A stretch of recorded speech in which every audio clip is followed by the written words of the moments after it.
Buonasera e ben ritrovati con l'informazione flash di New Sicilia. Vediamo insieme i titoli più rilevanti del pomeriggio.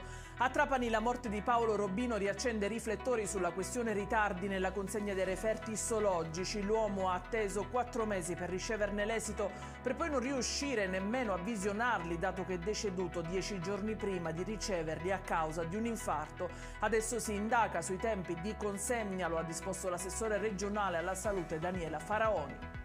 Arrestato a Siracusa l'autore della sparatoria avvenuta ieri pomeriggio nel quartiere Mazzarona. In manette un 57enne adesso accusato di tentato omicidio. L'uomo è stato bloccato e disarmato mentre ancora impugnava una pistola risultata rubata nel 2011 a Canicattini Bagni. Caso Denise Pipitone, non saranno riaperte almeno per il momento le indagini sulla scomparsa della bambina di 4 anni svanita nel nulla a Mazzara del Vallo nel 2004. La procura di Marsala ha infatti respinto la richiesta presentata da Tony Pipitone, padre legale della piccola.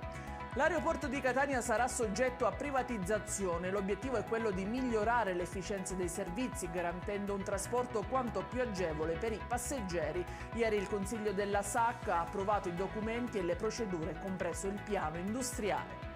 In chiusura le previsioni meteo per domani. Gli esperti prevedono tempo stabile, salvo qualche annuvolamento a partire dal pomeriggio, possibili piogge su Catania e Messina. Un peggioramento è previsto a partire da domenica. Ed è tutto per questa edizione. Vi ricordo come sempre che i dettagli su queste notizie e molte altre li trovate sul nostro sito www.newsicilia.it. Grazie per averci seguito, vi ricordo l'appuntamento domani alle 13:30 con gli aggiornamenti più importanti della mattina. Arrivederci e buona serata.